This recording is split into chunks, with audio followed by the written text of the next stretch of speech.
Did recent comments by a Texas football player shine a light on the issues within the program and why they may struggle in the SEC? Let's talk about it.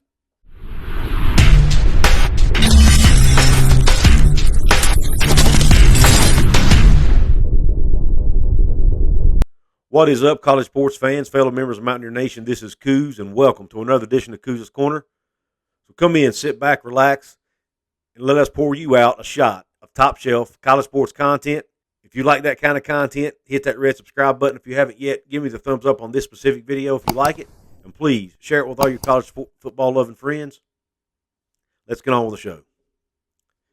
A few days ago, Moro Ojomo, a senior defensive player for the University of Texas, did an interview with the media, and he was asked some very poignant questions about the state of the Texas program. Now, there's a lot he said, but I'm not going to share it all with you. I'm just going to touch on a few quotes here that kind of stress my point that I don't think Texas is going to do very well in the SEC. I don't think they're a fit. So let's touch on these quotes. The first one, when asked about the culture of the program, here's what Ojomo had to say. They're 18 and want to chase women, chase money, and chase alcohol. They don't see the future. They're very distracted by what is in front of them. That's a hard thing, especially for guys who haven't been in a winning culture. To me, it's very easy for a lot of these powerhouses to keep going because it is established. So the new guys come in and they're like, oh, this is how we have to do it. This is what we do. They always talk about coming here and changing stuff. It's like it's ingrained. Like you're uprooting, 10 years of that's just been let go? They're more worried about being on 6th Street than like balling and making $50 million. It's crazy as hell. So basically what we have there is a veteran of the Texas program who's been there for, I think, 5 years. Correct me if I'm wrong, Texas fans.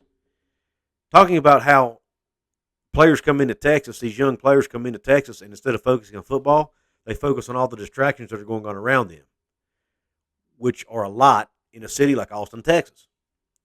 Which brings me to my point.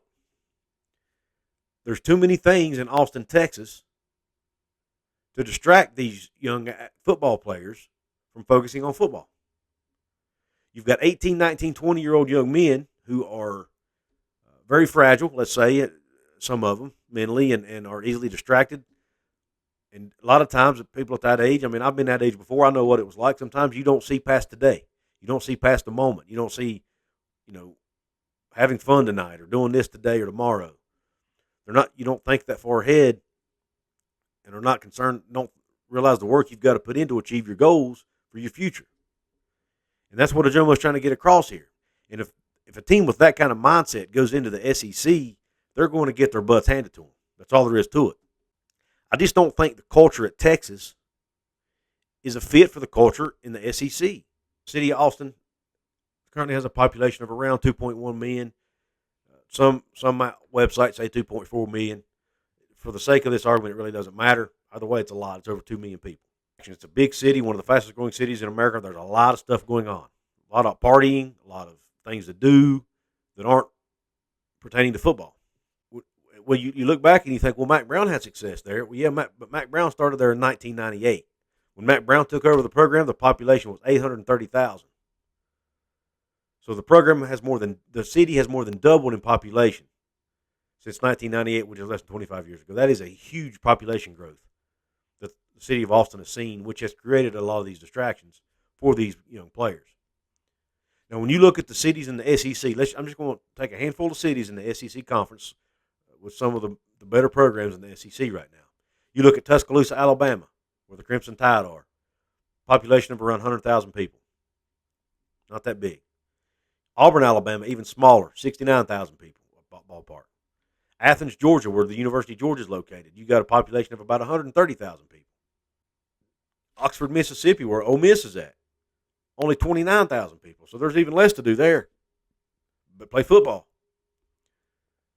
Now, Baton Rouge, Louisiana, does have 756,000 ballpark in it, but there yet, it's still a lot less than 2.1 million. But the culture there is just different, man. College football matters to those people in Baton Rouge, Louisiana. It really, really matters. More than a lot of these other things they could be doing. Heck, even College Station, Texas, another Texas school, currently the only one in the SEC. But you take College Station, 124,000 people there. Not that big of a city. Not as much to do. So it's easier to focus on football. And heck, you even look at Norman, Oklahoma. We all know Oklahoma's going to be going into the SEC with Texas. Norman, Oklahoma's only got a population of 128,000. So I just think you just take these cities where football means, college football is everything to these towns, to these cities. And it's not that way in Austin, Texas, folks. I'm telling you, it may have been 25 years ago, even 20 years ago, but not anymore. Now they're focused on professional sports.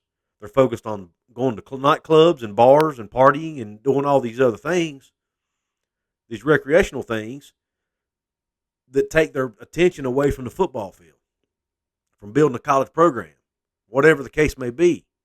But especially for these players, man, I feel like Texas would be a much better fit for the Pac-12 than they would be for the SEC.